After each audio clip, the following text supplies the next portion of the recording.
to a special edition of Productivity Vibes with Coach RD on Afro Vibes TV.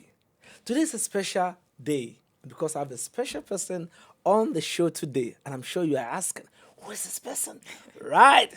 In the city of Houston, Texas, there is a lady, powerful lady that I want to introduce to you. But before I go deeper, I want to introduce to you somebody who has been an attorney. She has been a city council member. She's been she contested for Senate. I remember she contested for Senate at the time, and then she's also contesting for something special. But I'm going to give you all the gist. But you know what? Let me introduce to you because she's going to do her introduction very well, and then I'm going to go deeper into that. A special person, Amanda Edwards. Woo! Thank you You're for welcome, such a Amanda. warm welcome. Is it like this every time? Yeah, we do that all the time. All Because right. it's productive vibes. That's the vibes for productivity. Oh, well, I appreciate that, So, and I'm so thrilled to Let be here with you our today. viewers know who we have in the studio today. Well, hello, everyone. I'm so thrilled to be here on Productivity Vibes today. I'm Amanda Edwards, and as was already stated, I'm one of your former at-large Houston City Council members, but now running to be the next mayor of the city of Woo! Houston. That's So it. I'm thrilled to be in this pursuit. This is going to be the first time in 8 years where we're going to have an open seat. Mayor Turner is term limited and cannot run again. So someone else will have to lead the city on a going forward basis. And of course, I want it to be me. And the reason why is because I think our city is at a crossroads where we've got two choices we can make. One could involve us moving backward, but I have a feeling that your audience and everybody in this community will make a different choice, and that will be to move forward in a way that's bold and inclusive and creates a Houston where every single person, no matter what their background, has an opportunity not just to live here in Houston, but thrive here in Houston. Awesome. And that's what I think is going to matter most for people. Awesome. I mean, I know if I allow you, you go on and on and on and on. You can take over the whole time. But let's cut it into. It's like we got time limits, y'all. Well, you know that already. Okay, so the first thing is, you are as an attorney.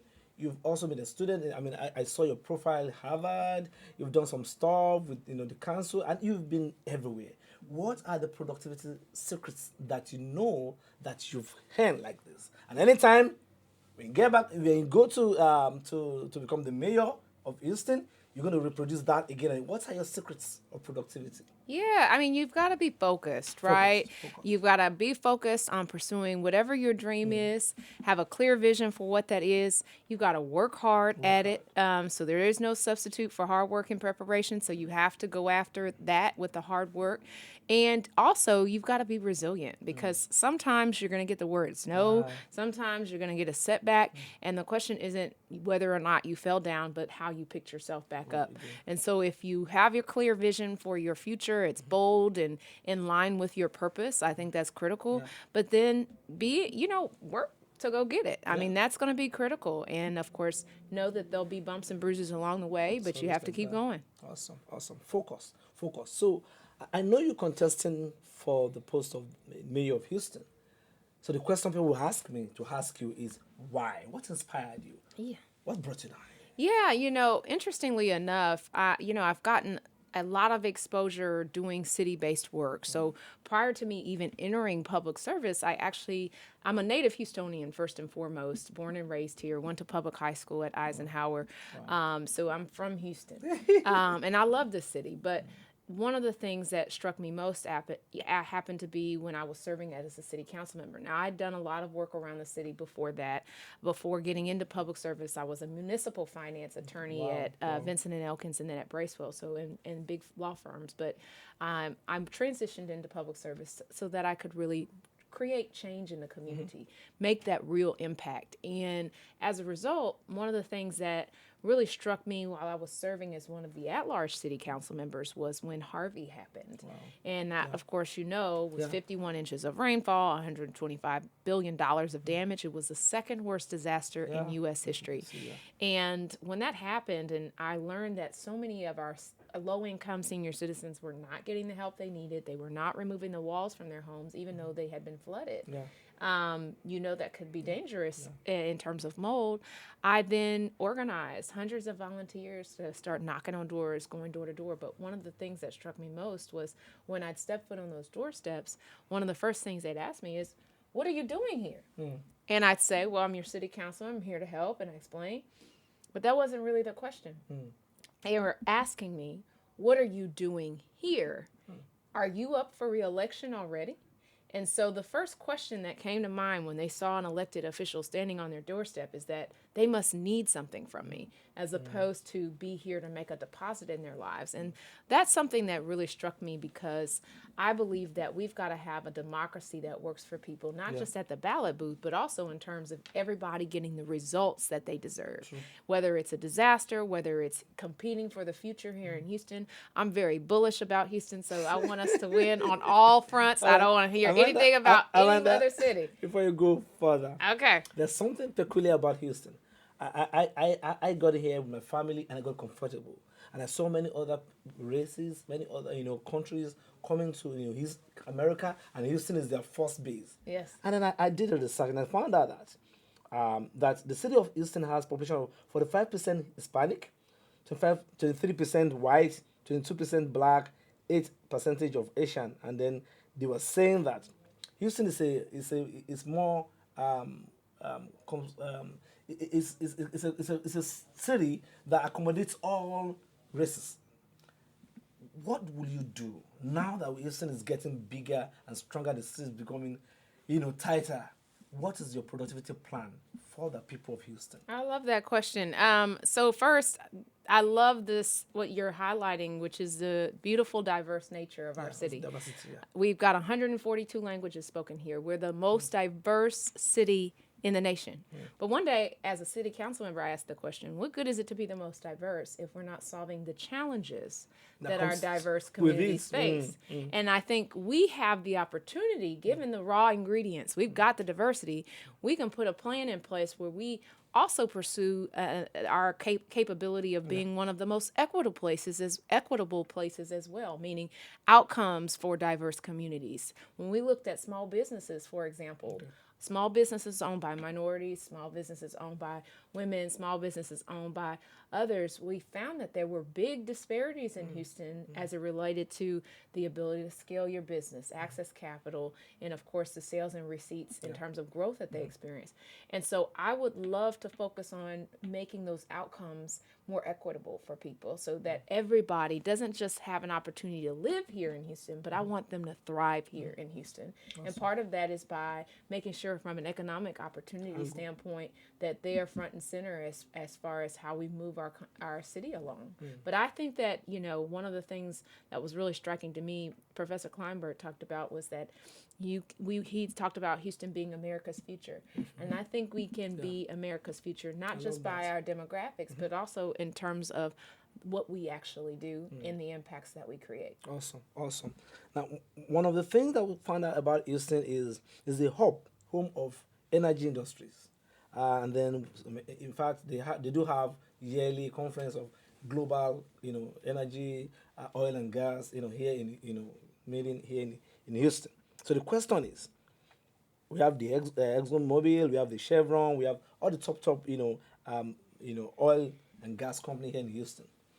Now, what is your vision for the workforce in Houston to be productive, and for the organization that comes in here to have an advantage of having the right people working with them? You get what I'm saying? Yes. So it's two ways now. Organization coming in here, can they take advantage? Would they be happy always coming here? Why? Because they are right workforce. So what will you do to enhance the workforce productivity? Maybe that's the question, right? Great question. Well, first of all, I think Houston now, as you've kind of hit on it, Houston is the energy capital of the world. And we've been the energy capital of the world of the past, the present, and I would venture to say the future. But one of the things you've got to keep in mind is that Houston has to compete to win the future. Part of winning the future involves us preparing our workforce for jobs of not just today, but jobs of tomorrow. One of the things I got a chance to work on as a city council member included the fact that I started the city's technology and innovation task force. And they said, well, Amanda, why are you doing that? We've got energy, we've got healthcare, we've got all of these other spaces. But what you have to realize is that when you look at Fortune 500 companies today, 50% of them were not Fortune 500 companies 50 years ago. So if you don't innovate, you don't evolve, you may not be here. Awesome. And so we've got to make sure our mainstay industries are here, and then our workforce are prepared for the jobs that will be here tomorrow. So when I worked on tech and worked on innovation, we were finding that Houston was not doing so well. In fact, we were at number 42 in venture capital investment at the time. Now we're doing great. We made recommendation strategies of things that we could do. If you've seen that old Sears building that's been converted into the Ion, that's one of the recommendations from our work. And so it's critical that you look at how to compete for the future. Having an innovation economy in addition to some of these other mainstay industries is critical to helping them stick around too. And so as you innovate, you're also attracting new talent, new people coming into the city, staying in the city. We want the Gen Zers. I know we'll be talking about that later, but we want the Gen Zers and other populations to want to be here because the opportunity for today and tomorrow is here.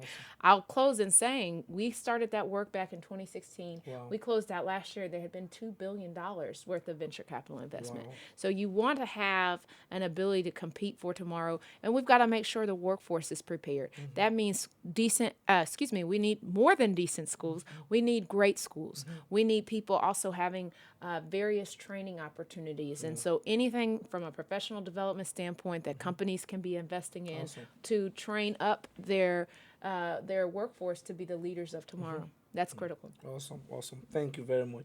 Now, I got a data online and said the city of Houston covers over 669 square meters and have a population of 2.3 million people. I'm sure if it's more than that now.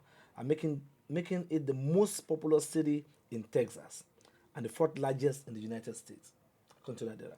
So the question here is, what is your plan? Because as we are having more people that we need for school education, right? The need for market exchange of values where people can buy and interact, value adding and all that. What is your productivity strategy for jobs?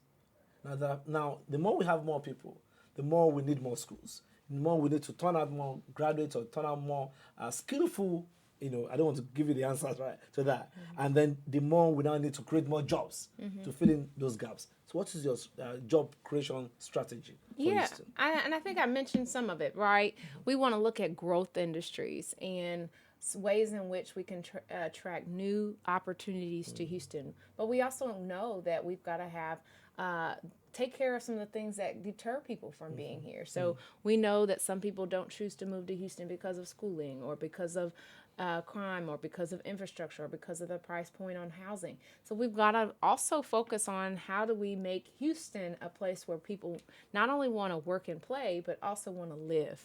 And we would need to make sure that they want to live, work, and play in our community. That's critical. And then also continue to let people know that we're open for business. For example, as the mayor, things that I can do to help facilitate that. Fixed permitting. That's a big challenge for some of the businesses that find obstacles in their path. We've got to remove that so that people can focus on creating jobs, providing opportunities, and creating opportunity for the broader community.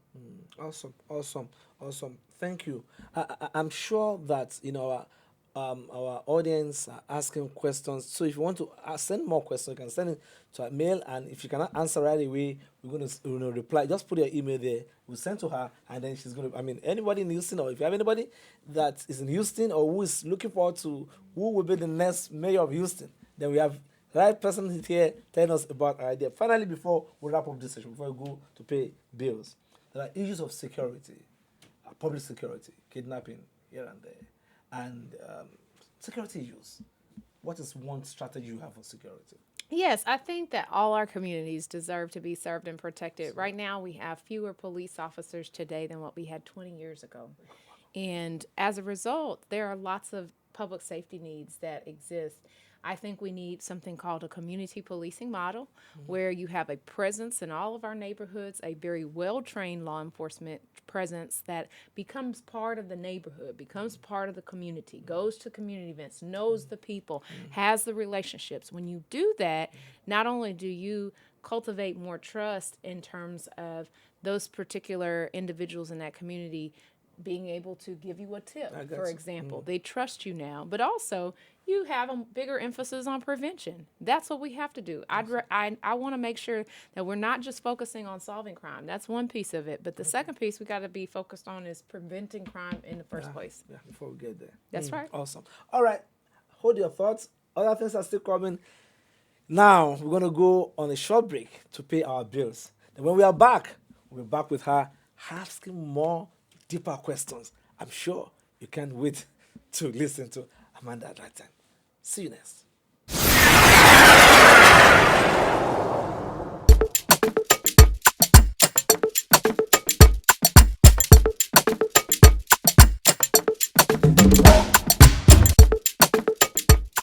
Welcome back to Productivity Vibes with Coach Audi. My name is Remy Dairo. I didn't tell you that before. I mean, you know that already. And then we have a special guest, Amanda Edwards, here. Now, Amanda, I want to ask you that because of the number of people that are, in Houston, so the city of Houston receives so much applications, so much things to be done, so much approval, so much this on the table, and then there's this bottleneck sometimes. Um, and we don't get things like this I used to get before. Probably when the number was not as much as we have. I mean, someone just sent that to me. Now, what will you do to streamline processes in the city center, right? When you become the mayor, so that there can be productivity, you know, in the city. Absolutely. I think we have to look at the services that we provide to our residents more like customer service. Yeah. And we have to look at the residents as customers and clients, and how would you want them being treated? You would want clear and transparent information to be made available. You would want any wait times to be clear, and of course you certainly would not want a situation where people are experiencing frustration with efficiency. People are experiencing frustration with regard to results and outcomes. And so we have a 311 system. I would want to make sure that works appropriately, but also infuse more case management into the inquiries and the requests that come in through the city. For example, housing is a big issue that we work on at the city, or should be pushing forward in a more aggressive manner in terms of providing solutions for residents, as opposed to them feeling a little bit lost. And so those are some of the examples. I talked about permitting, that becoming a much more streamlined process. People have got to receive the type of quality of life that they're looking for and deserve. Yeah. And that's my job as the next mayor of Houston. Awesome. Thank you. Now let's go to transportation. In Houston, Houston is known for big on transportation. I mean, Yes. because we know that we have two or three big airports in Houston, Yes. and then very functional, and they are, people travel over the world through that. Yes. And then when you now go to the city of Houston, sometimes there's traffic during traffic time, during the Platinum's closing time, or when people are going to work, or when you are even in downtown around a particular time, everywhere is blocked somehow. So there must be a solution. People are coming in. I mean, I don't know. What is your strategy for better flow transportation? Yeah, interestingly enough, we anticipate about 4.2 Wow. million people. Close your eyes and don't imagine that. Ooh. 4.2 million people coming into our 8 county region in the next 20 years. Imagine that. We have got to be making very significant How? and substantial investments in our transportation infrastructure in order to be ready for that type of influx of growth. Right now, the city's growth, we want it to grow, but we have to make sure that we are properly managing that growth in order to compete for new businesses to come here, in order to Yeah. compete for people to want to live here, in order to compete for conferences and Yeah. conventions and things Well, like the yeah. Olympics. We Yeah. want that Yeah. here. So we've got to show and demonstrate that we have a keen ability to move people around this community. It's 650 square miles. That's a lot of terrain. And so that's a tough feat, but not one that can't be accomplished if we don't have the right leadership. And so that's what this is going to require, is a leader to come in and expend the political capital necessary in order to really forge the path forward that is really needed for our for our city of Houston to grow. Awesome. Awesome. And when we talk about growth, we also talk about infrastructure growth. Yes. Especially when people are coming in, they want to find a place to stay, they want to find a place to walk, they want to find a place to hang. I mean, you see, we're putting pressure on the present infrastructure. What is your infrastructure goal for Houston? Yes, we have to have multimodal transportation options. So I think no more are the days of just thinking about one way to transport people. That's not adequate. We've got to have multiple and differing ways to get people to and from where they need to go in terms of work, in terms of school, in Yeah. terms of education, in terms of their home. We've got to make sure we're providing those connection points. And when you're thinking about transportation, too, the first and last mile is important when you're talking about high capacity transit options like trains and such. Yeah. You've got to make sure that people, once they get off the bus or once they get off the train, that they're not just faced to walk through a field because there's no sidewalk or there are no lights in their to their next stop. Yeah. So that infrastructure is critical to keep people safe, but also to keep them connected Connected. to where they need to be. I'll also say infrastructure is critical from a flood mitigation standpoint. We have got to improve our infrastructure around flood mitigation and drainage in our city so that people can be safe in the process as well. So Awesome. all of those things I think go hand in hand. It's critical, top priority for me to make sure we're handling both as well. What about accommodation? Accommodation, housing. We've not talked about that. Yeah, so housing is a big challenge in our city. In fact, we do not have the supply of housing to match the needs of the people. Yeah. And it's not because we are land strapped or, like some other places that have run out of spaces to build. We have plenty of room, but we've got to have a strategic vision for what it is that we're trying to create, clear goals around that. And I think we can put more what we call workforce housing on the ground, which means that people who are working as teachers, people who are working as secretaries, people who are working in all kinds of fields don't have to necessarily just move several miles outside of the city in order to find a house that is affordable. We need to make housing affordable in Houston. We need to have housing of a variety of price points, and with a strategic vision, you can do so. Awesome. Awesome. So let's go to health sector. And then I know we had COVID-19 really, ravaged the world, it shook everywhere in the world. But I think Houston, bounced back. And then, I mean, we're part of the city that, bounced back after that long, and today there's interaction in town, a lot of things are going on, business is back and all that. But what is your vision? What is your, we don't pray for pandemic to come. These are things that comes unexpected. What is your vision for unexpected, pandemic? I mean, I don't want to predict any evil coming, hurricane and all that. But I'm saying, what is your health plan or vision in case things like that happen, so we're not just thrown into darkness? Yes, I mean, the county does a lot with Harris Health. Of course, the city and the county have to work together to keep residents safe. And so, what are the learnings and teachings from the pandemic that we should keep in mind when we're thinking about public health issues? Before the pandemic, I think many people, when you said the word public health or the words public health, they didn't even know what that meant. About, yeah. And so now that we have a real robust framework of how to mobilize and deploy things like vaccines and others, I think we need to keep these strategies so that when the next time, it's kind of like when a flood happens, right? You don't need to start from scratch each time. yeah. You know how and what to do. You just need to keep that in clear, keep that information clear and available when the time arises. Same thing in this case. Hopefully, we won't have some other pandemic or public health crisis, but you never know. So we've got to be ready for any sort of disasters, public health included. Awesome. Now somebody just sent me something. They say, ask her, is she human being? Yes. And they don't want us to do politics. They want us to ask you, how do you relax as a human being? How do As I relax? Amanda. I don't know how I relax. I How think do you sometimes I relax by, we go, I'm busy right now on the campaign trail, so we don't get a lot of downtime. But I enjoy my residence so much. So sometimes it's a little fun on the campaign trail. We're going to a couple festivals today. I enjoy that.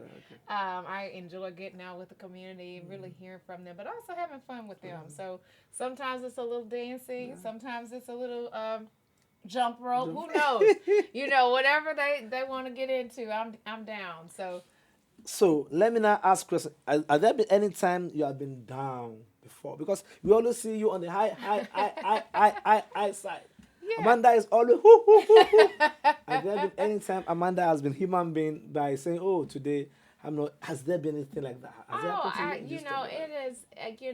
I mentioned the story when I didn't get into the detail of it, but when I was listening and talking to those seniors who had their homes flooded, low-income seniors, and they would say to me, and I'd ask them, what are you doing to clean out your house? And they'd say, oh, I'm cleaning up, and this was after Harvey, of course. And I said, what are you doing about your furniture? Oh, my grandchild is going to help me with that. But when I'd ask them, what are you going to do about the walls in your home? And they'd say, well, what do you mean? They're already dry. And they would just say that to me. Broke my heart. And continued to break as I was learning that house after house after house, that was what they felt. Wow. And so I had no idea at the time how pervasive that was, how widespread that was. But I knew that I didn't get elected just to have a broken heart. I got elected to go do something. To do the work, right? Yeah. So it was, how did I convert that, sense of just, it's just troubling when you go in these spaces and places and you see the devastation that people are living in, and you get to leave, but they have to stay. And unless you do something about those circumstances, that is what their circumstances will continue to be. So I use moments like those as motivation to help people. But yeah, my heart is in that work. I know what the mold and mildew looks and smells like. I've been in so many of those homes. I still am talking to so many people 5.5 years later who still need our help and are not getting the help that they need. So yeah, do some of those things touch my heart in ways that certainly can bring you down? Sure, but you have to use those moments as motivation for why you're here in the first place. And I'm not here for myself. I'm here to help people just like that, to be that person who doesn't take that moment in that house with that individual, with that senior citizen, and just keeps it in a vacuum, but uses it as motivation to help everybody. See, Amanda is just telling us about her why, because your why is stronger than your what. If you have a stronger why, you can do the what later. You're over here preaching. So if I find anybody who can tell me the why, then I know that this person really understands. I'm sure I didn't ask her. She just told me her why now, and I'm so excited. Somebody said, let's talk about beauty. They said, you are beautiful. Oh, thank you. So you're beautiful. So what is your beauty strategy? Somebody was asking me, a lady. So what do you do to your skin, to your face? I mean, wash my face. Okay. tell them. Well, interestingly enough, How do you take care of yourself? How do I take care of my skin? So my mother, actually, I don't do what my mother did, but she used to, obviously keep your face clean, everybody, clean face always. But she looked very young up until her passing. My mother did for a long, long time. And so some of it comes from her, but she used to steam her face. I don't do that. I don't do that, but she used to steam her face at home, and so that was her secret. Awesome. I don't really have a secret other than wash your face, put your moisturizer on your face, And then you're good to go. yeah. But I put on, yeah, I have makeup, but I don't try to overdo one. it. Don't do that because you don't want to suffocate your skin. Yeah. So I didn't know we were doing beauty tips today, skincare and beauty tips. Yeah. Awesome. So talking about leadership, because Yes. we've seen you leading. Okay, good. We've seen you have been part of different things, leading, either elected, either you volunteer or whatever. Where did you get that from? Your mom or from your dad? Where But did the you get leadership, say that Yeah, again? the leadership instinct. You know, leadership that's an skill. interesting Yeah. question. You know, I will say Oh, I didn't get the where did you get it leadership instincts from my parents, but more or less it's just been something the servant the emphasis on servant leadership piece from my parents and my mom and my and just seeing my family, my great uncles used to own a shoe shop in Fifth Ward, and they mentored all these young boys become shoe shine boys in the community. And so I wasn't an elected position, but it was this Leadership. notion. Yeah, it was. How do we make this community better? My mom was one of the first black graduates from her program at UTMB, and so she came back to the community so people could see her. You know, my uncles encouraged her to do that. Right, and so it's not always with something with a name placard or a swivel chair, but it's how do you feel, how do you use your life to help other people? Awesome. And so it's that type of approach, I would say. I'm certainly I have a bigger mouth, so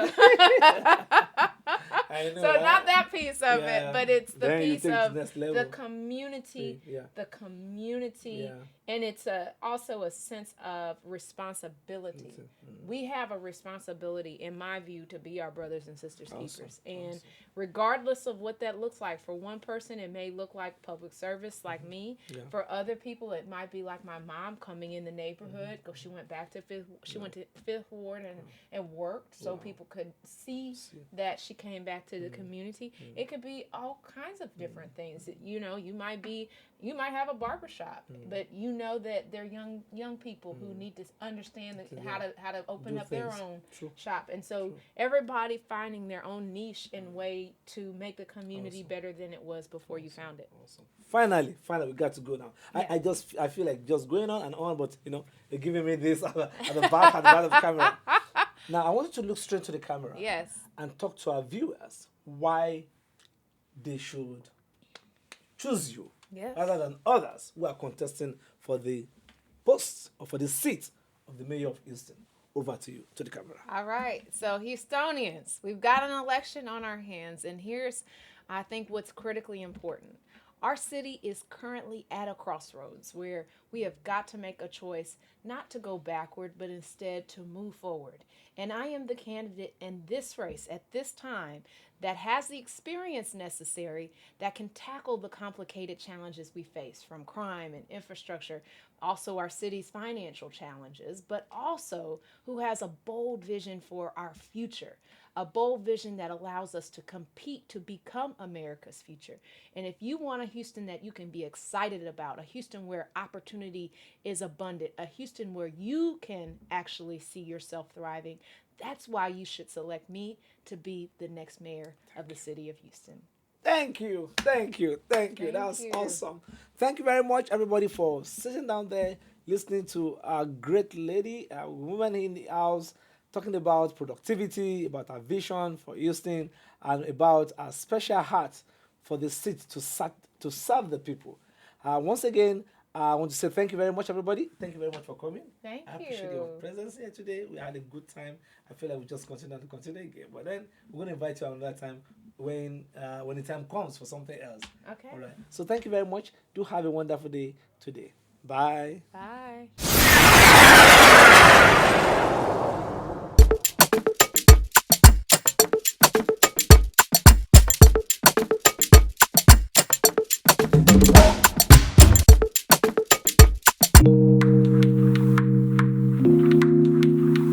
All right, hi guys. guys, welcome back. You're watching Productivity Vibes on Afro Vibes TV. I'm your co-host, Janae LeBlanc, licensed esthetician and Houston model. And today I am here with Amanda Edwards. For those of you who may not know, she is going to be our future mayor of Houston. And I'm going to let her just give you guys a brief description of who she is and where she's going. Absolutely. Thank you so much for having me on. I'm Amanda Edwards. I'm one of the former at-large city council members now running to be the next mayor of the city of Houston. And I couldn't be more thrilled. Our city is at a point in time where we need critical leadership with experience, but also someone who has a vision for the future of our city and will make sure that we compete to become America's future. All right. So I want to know, when you talk to your younger self, what advice would you give to your younger self for the future? Yeah, I think I was pretty good. I'd say keep going, girl. Okay, so since you were so pretty good, what are the things that you were pretty good at? Like, what were your top 3 things that you were just so secure in? Yeah, I would say, one of the things I was really focused, super focused when I was young. And so very disciplined.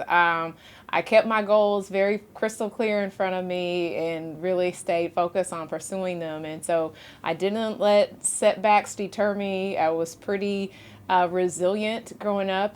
When I was really young, my dad got sick with cancer and he passed away when I was a teenager. So resilience has been a long-standing part of my story, which is that if you get that setback, whatever it is, whether it's a personal issue or something professional or whatever it is, gotta keep going. You got to keep going. So I had that in me as a young person. I would say one of the things I was hard on myself. Okay. And so I had high expectations, but sometimes you think the world's going to end if something doesn't go the way you think it should go or that you'd hope it go. And, over time you learn that you figure it out and it'll work itself the way it's supposed to. But at the time you think, oh gosh, if this doesn't happen. So I would say probably having a little less worry, staying as focused and disciplined and working hard. All those things were good. But the worry piece, probably we could get rid of that. Gotcha. I couldn't understand, losing a parent because I, too, lost my dad, and it's been 2 years now, so completely. I'm so sorry to hear that. Everybody always stay focused, continue, and just, keep pushing. That's right.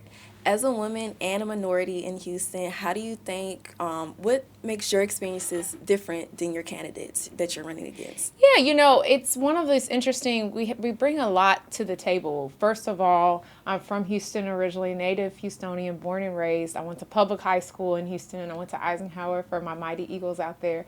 But I also am someone who has a lot of experience for this job.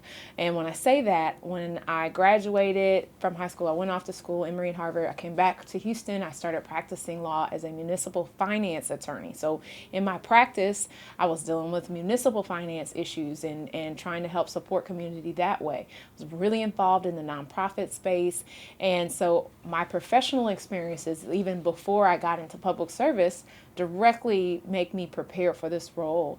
And then I got into public service and started serving as one of the at-large Houston City Council members and did so much work to try to deal with issues of equity, deal with issues of creating growth in our city, and also to help our most vulnerable residents at the very same time. And as a result, I think that prepares me to be the type of mayor our city needs right now. We need a mayor that's going to be able to deal with some of the financial challenges the city is facing, but also a mayor who can deal with other challenges that impact quality of life, infrastructure, crime, things of that nature. But we need a mayor who's going to be bold and dreaming and for the future of Houston and pursuing that dream and executing on that dream. And one of the things I got a chance to do as a council member was start our city's technology and innovation task force, which has led to the creation of the new innovation district. So that's that old Sears building that's been converted into what they call the Ion now. That's part of that work. All right. Well, Houston does face a lot of criticism for their education system. Where do you see the education system going for the future, not only for the kids, but the newer teachers that are coming in and the older teachers that are ready for retirement? Yes, great question. I'm a product of public school here in Houston. I went to Eisenhower, as I mentioned, we have got to make sure that our schools are not failing our students and that we're not failing our schools. We've got to invest in our schools. We've got to make sure that the proper supports are there. I think that we should be looking at ways to help provide those wraparound services that they need, as opposed to just having the political back and forth that seems to exist today. We've got to be solutions oriented. How do we get outcomes driven? And for me, some of the time that you look at whether kids are succeeding or failing, you got to look at what's happening at home. Do they have a stable home life? Are we providing the wraparound services that they need? And if not, can we do that with some interesting partnerships? Can we bring some of the community together and do some public-private partnerships to provide extra supports, technology centers, just different ways in which we can help supplement some of what people and kids have access to in their communities so that they can be set up to be successful. We have to recognize that the city of Houston's future is tied to what's happening with its schools and vice versa. And so to the extent that our schools fail, our city fails. And to the extent our city fails, our schools are going to fail. And so we've got to make sure that we're putting our kids first. This is how we prepare for the future. This is how we compete for the future. And we want to make sure we are ready to compete to win the future. And it first starts with our schools and with education.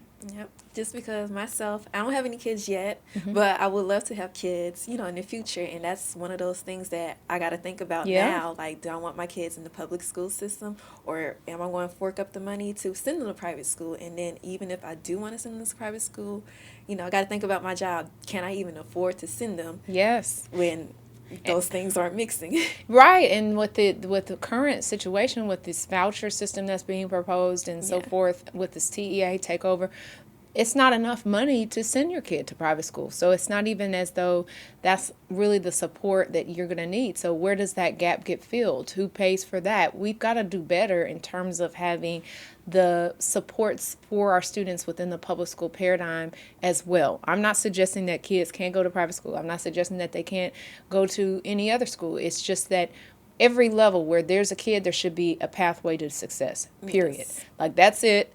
Pathway to success. If a kid is allowed to enroll in a place, they should be able to be successful and seek their heart's desires. Yes. So what message do you have for the youth, and not only the youth, the people that are going to be first-time voters? Like, what message do you have to them about anything? Yeah, well, first of all, dream your boldest dreams. Whatever that is, I would say dream boldly. But then once you align and you figure out what your purpose is, what your passion is, and if you don't know it, be on pursuit of figuring that out. But once you do that, then work hard to go get it. You've got to work hard. As I mentioned, there is no substitute for hard work and preparation, so that when that opportunity does hit, you're ready immediately to take advantage of that moment. And so you've got to work hard, you got to pursue it, and as I mentioned, you got to be resilient. There are going to be bumps and bruises along the way. There are going to be no's, there are going to be rejections, and if you fall over and play dead when that happens instead of getting back up, you might just miss what you're destined to do and be in this world. So understand the importance of hard work, understand don't give up on your vision and goal, but you got to work for it. And then if you fall or get set back, get back up and keep going. All right. Well, I want to say thank you for coming. Thank you. Appreciate you for speaking to the younger generation out there. Of course. And I just want to say, everybody, pursue your goals, pursue your dreams, and get out there and vote. Oh, make sure you vote. This is a November 7th, 2023 election. I'm Get out all there. giving them Oprah speeches. And you got to get out and vote, y'all. This is one of the lowest voter turnouts in the country. Did you know that? No, I didn't know that. Yeah, so we have 2.2 million people in the city of Houston. Only 250,000 people vote for mayor. So be part of that solution. Don't complain about what's happening at City Hall or who doesn't represent you. Go pick the person that you think represents you best. Go support that candidate and then go vote. Now, the election is going to be unusual. So this time around, there is no primary. It's a nonpartisan general election. Most people don't vote because they don't even know when the election is. They don't know that this is a nonpartisan general election. So that means no D's, no R's, no Republicans, no Democrats, none of that. It's just a list of names. You pick one, that you think best represents you, and that's how you vote in this election cycle on November 7th, 2023. People think it's in 2024. It is not. This year. 2023. Alrighty then. You guys have a great day, and we'll see you next time. Bye.